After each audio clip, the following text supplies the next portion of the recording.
hooyada inanta dhashay hooyada way kula talinaysaa wixii ka qaldan way ku sheegaysaa balse hooyadii inta war ka qaadi ku la dhashay yaa ku soo wariyay in hooyadii inta war way dhacda gabadha baaba tahay ha iska indha tiri may run baa fiican la isku sheego runta indhaha la iskama tiro assalaamu calaykum magacaygu waa Muulid Xaaji waxaa maalmihii la soo dhaafay hadalhaynta ugu badan ee baraha bulshada noqotay dood ku aadan doorka ay sodohda ku leedahay dhisidda qoyska wiilkeeda ama burburka qoyska dood aan waxba la isku reeban oo mid ka mid ah telefishinada ku yaala magaalada Hargeysa uu qabtay ayaa lagu lafaguray ama lagu falanqeeyay sodohda yacni muhiimadda dooda waxay ahayd doorka ay sodohda ku leedahay dhisidda qoyska wiilkeeda ama burburka qoyska qaar ka mid ah gabdhihii ka qaybgalayay ee dooda waxay sheegeen in hooyada dhashay saygooda aysan u ogolaan lahayn in ay gurigeeda timaado sababo badan oo ay sheegeen iyaga awgooda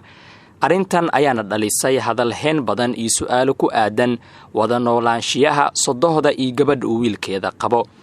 waxaan qaybaha dambe ee muuqaalka ku eegi doonaa milgihii ay sodohda ku lahayd bulshada waagii hore anigoo sidoo kale eegi doona kaalinta hooyada ee xulashada guurka wiilka balse doodan baraha bulshada aad u qabsatay maalmihii la soo dhaafay haddaan yara eegno dooda waxaa ka qayb galay gabdho iyo rag waxaana dadka isticmaala baraha bulshada si gaar ah u soo jiitay fikirka qaar ka mid ah hablihii dooda ka qaybgalayay doodu waxay socotay in ka badan 1 saac waxaana mararka qaar ay doodu ahayd mid aad u kulul waan u soo noqon doonaa mawduucan iyo dooda kulul ee loo qabtay dadkaasi hase ahaatee marka hore aan eego kala duwanaanshaha dadka ama kala duwanaanshiyaha aragtiyada dadka qof walba oo bini aadam ah waxa uu leeyahay aragti fikrad iyo talo inta badan dadku waxay isticmaalaan oraah ah 5 far ilaahay ma simin calaashaan farahaaga ma wada sinna oo waa ay kala sareeyaan taasoo la macno ah in dadka aysan isku mid ahayn oo ay jiri karaan ama ay jiraanba dad dabeecad ahaan qalafsan ama xun dad aad u wanaagsan dad yara wanaagsan dad isbedela marna wanaagsan marna xun sidoo kale waxaa jira kala duwanaansho dadka dhexdooda ah ereygan kala duwanaansho ayaa ah mid dulucdiisu ay tahay walxolidi isku ah amaba arrimo isdiidan oo aan iswaafaqsanayn isla markaana aanan la isku raacsanayn oon weliba sinnayn haddii aan si kale u dhigo waa waxyaabo kala gedisan isku ekaanshahooda iyo isla mid ahaantooda kala duwanaanshuhu waa 3 nooc midka koowaad oo ah kala duwanaansho ah jiraalka dadka noolaha ama uunka kale eebe uu uumay balse waxaynu ka xusaynaa midka ugu milgaha iyo muga culus kaasi oo ah midka kala duwanaanshihiisu uu saameeyo arrimaha kale isla markaana lafdhabarta iyo udub dhexaadka u ah kala duwanaanshaha oo idil waana kala duwanaanshiyaha dadka waxay ku kala duwan yihiin kuna kala duwanaan karaan firka deegaan dhaqan garasho aqoon diin madhab aragti af sooyaal doorasho xulasho abuur shaqo lab iyo dhedig iyo wixii la mid ah muuqaal gaar ah ayaan ka samayn doonaa kala duwanaanshiyaha dadka balse aan u soo noqono warbixinteenna ama mawduuca aan ka hadlayno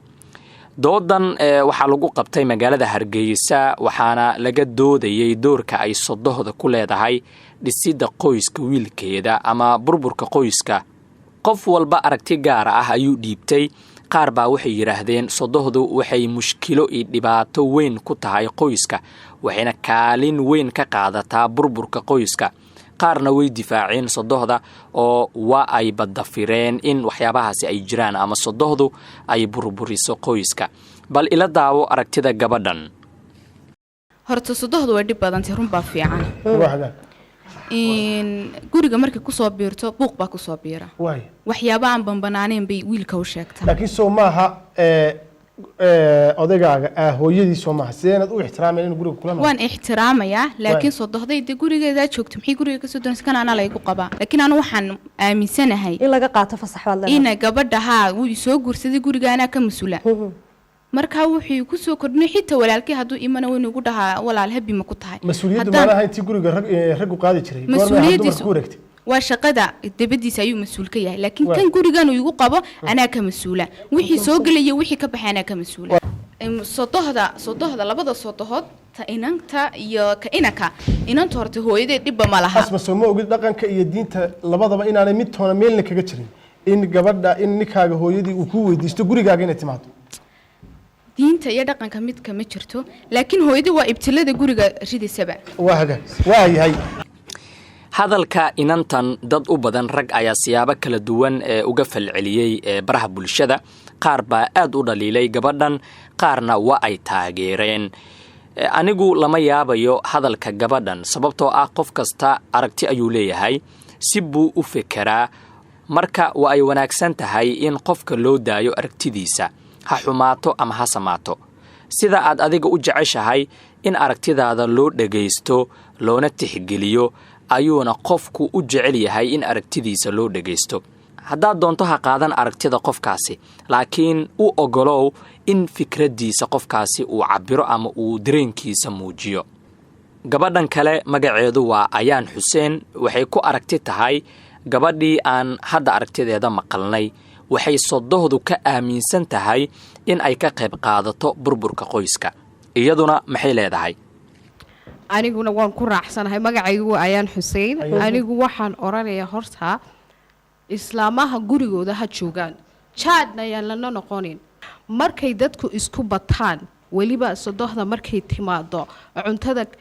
comment ka samaynayso milix waa bilaadhadan inankayga wuu caatoobay waxa meesha cuqdad baa imaanaysa waa la is aamin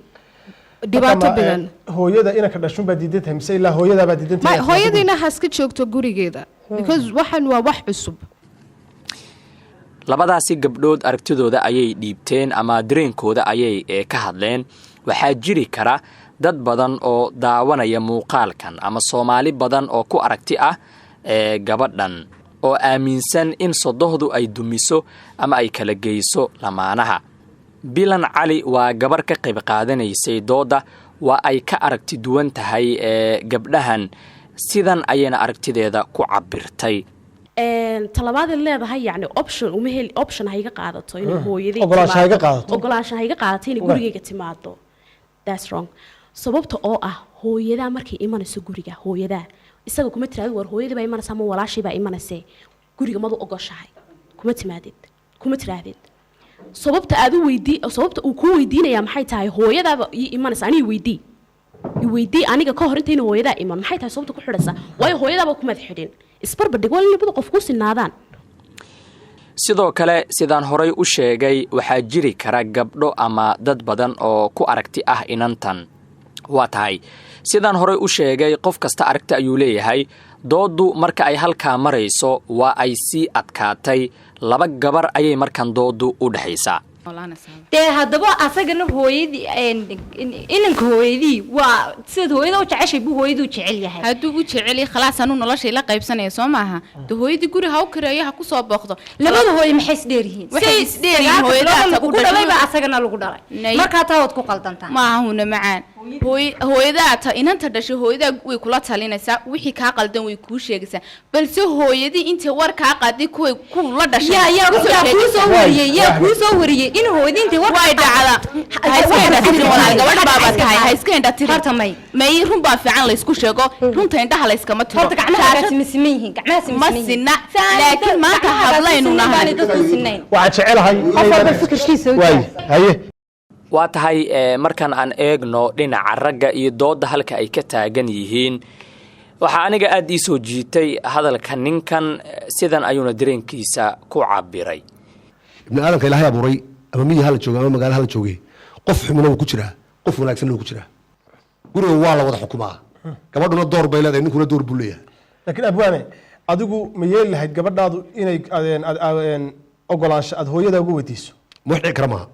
wax marnaba iga suuroobi karaa maaha waayo hooyadeed markay guriga imanayso ma fasax baa laga qaadi aniga fasax sodoqda in la iga qaadi maayo macquula maaha hooyadayda aniga ay dhashay ay dihatay sodoqday way iga xil badan tahay marka waxa weeye dee aniguna hooyada fasax u qaadi maayo oo gurigayga fasax uga qaadi maayo gabadhaydana marka hooyadeed imanayso ama aabaheed imanayo ama walaalkeed imanayo gurigiisii buu joogaa mid lagu xidiray buu joogaa uu kaaga xil weyn yahay qofka xagga familkaaga soo jeeda runtii waxay ahayd dood aad u adag oo aan waxba la isku reeban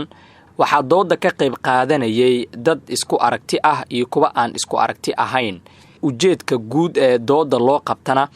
waa in wax lagu falanqeeyo ama wax laga doodo waxaana loo qabtaa dood dad kala aragti duwan oo aan isku mowqif ahayn waayo haddii dood loo qabto dad isku aragti ah nuxur ma yeelanayso doodaasi si kale aan u dhigo haddii adduunka ama ilaahay dadka oo dhan uu ka dhigi lahaa kuwo isku aragti ah noloshu dhib kuguma soo mari lahayn qof walba raaxo ayuu ku noolaan lahaa aragtidaada adigu qaybta hoose ee commentiga ayaa noogu reebi kartaa waxaad ka aaminsan tahay doodan ku saabsan sodohda haddaad rag tahay bal adigu cabir dareenka aad ka qabto ama waxa aad aaminsan tahay calaashaan aragti baad leedahay dareen baad leedahay fikir baad leedahay talo baad leedahay bal qaybta hoose ee commentiga noogu reeb aragtidaada fadlan haddaad muuqaalkan daawanayso subscribe saar kanaalka kadibna furo gambaleelka waxaa laga yaabaa inay adiga kula fududahay balse inaga faa'iido ay inoo leedahay waa tahay cabdalla maxamed jaamac isna waxa uu ka mid ahaa dhalinyaradii ka qayb qaadanaysay dooda ku saabsanayd sodohda waxa uuna ku aragti yahay ama uuba la saftay gabdhihii ugu horeeyey iyagu sodohda ku tilmaamay inay qayb ka tahay burburka qoyska hadalkiisa dood badan ayuu baraha bulshada ka dhaliyey sidan ayuuna aragtidiisa ku cabiray in mas-uuliyadda guriga ay inantu leedahay wixii xidhiidha wixii waalidnimo waa halkeeda waad ogoshahay hooyada ku dhashay inaad ogolaansho uga qaadato bari marka inaan guursan waan la qabaa iyadaan weydiinaya aan ogolaanshaha weydiisanaya labadan qof ay isguursadeen dee waxba hadaf bay leeyihin ujeedda isku guursadeen maaha hooyada meemersa dad hooyaday diidayna tag ma hadde taasi caqligal ma hadde miyaad ogoshahay hooyada in loo diido gurigaad adigu aad hooyada maxay soo doonaysa horteed bay nolol hooyada gurigeeda ilaahay hooyada ma gurigeeda noo qoray waa hagaag waa hayay caqli waa hayay waay waa hagaag waa hagaag waay dadkeena dawanaya dad wax ku jirta dad wax bartay baa ku jira maalmihii la soo dhaafay culimo aad u fara badan ayaa si kulul uga hadlay doodan adag ee ku saabsan sodohda oo qaarkood sodohda wax xun markaasi ka sheegay amaba si kale u fasirtay waxaana culimmadu ay sheegeen in guriga ama reerka uu mas-uul ka yahay ragga iyadoo sidoo kale culimmadu ay sheegeen in haweenku ay iyaga xitaa door ku leeyihiin qoyska sheekh cabdi maxamed umal ayaa ka jawaabaya su-aasha ah yaa mas-uul ka ah guriga الرجال قوامون على النساء isaga ay tahay guriga mas-uulka koobaad ka ah isaga ina tahay inay reerkiisa iyo xaaskiisa xataa uu toosiyo marka gurigan ninka mas-uulka ah isaga oday ka ah hooyaduna waa hooyadii guriga wixii arrimay ku saabsan wada tashi wa amruhum shura baynahum laakiin go-aanka gabadhamaysta ayaa leh marka la tashado odayga guriga iska leh waa hagaag aan eego markan milgihii ay sodohda ku lahayd bulshada waagii hore sodohda haddii ay ahaan lahayd midda dhashay wiilka ama gabadha ayaa waxay bulshada ku dhex lahayd meeqaam iyo milge aad u sareeya macalin bashiir maxamuud oo loo yaqaano bashiir badane oo ka mid ah macalimiinta wax ka dhiga jaamacadda muqdisho islamarkaana dhaqanka soomaalida darsa ayaa sheegaya in sodohda ay xurmo badan ku dhex lahayd bulshada waagii hore xurmo gaar ah ayay soomaalida siin jireen waxa la yidhaahdo sodohda ayuu yidhi master bashiir waxa uu intaa ku daray in sodohda ay soomaalida dhexdeeda ka joogtay darajada hooyo oo kale haddaba aan eegno kaalinta hooyada ee xulashada guurka wiilka waayadii hore waalidiinta waxa ay kaalin mug leh ku lahaayeen cidda uu xulanayo wiilkeeda ee uu nolosha la wadaagayo hooyada ayaa la sheegay in dhaqanka soomaalida ay waayadii hore kaalinta ugu weyn ku lahayd gabadha uu guursanayo wiilkeeda calaashaan hooyada ayaaba xulaysa gabadha uu guursanayo wiilkeeda ilaa hadda way jirtaa meelo qaar ama hooyooyinka qaar ilaahay hanoo daaye waa ay sameeyaan waxay wiilkooda u raadiyaan gabar markaasi iyagu ay ka helaan hooyada ayaa gabadha soo xulaysa wiilkeeda ayana u soo xulaysa ilaa iyo hadda dhaqankaasi meelo qaar oo Soomaaliya ka mid ah ayuu ka jiraa laakiin sidii hore uma badna sodohda wiilkeeda gabadha uu guursanayo door weyn ayay ku lahayd inay soo xusho waayo guurka ayaa waxaa la yiri waa god madow gacanta ku rido waxa ka soo raaci doono ma ogid ayuu yiri Macalin Bashiir waxaa sidoo kale waayadii hore marka ay dhalinyaradu guursanayso la sameyn jiray wax la yiraahdo asal raac oo ah in wiilka uu guursado gabar uu reerkooda garanayo isfahan waaga markaasi gabadha iyo sodohda hadaan eegno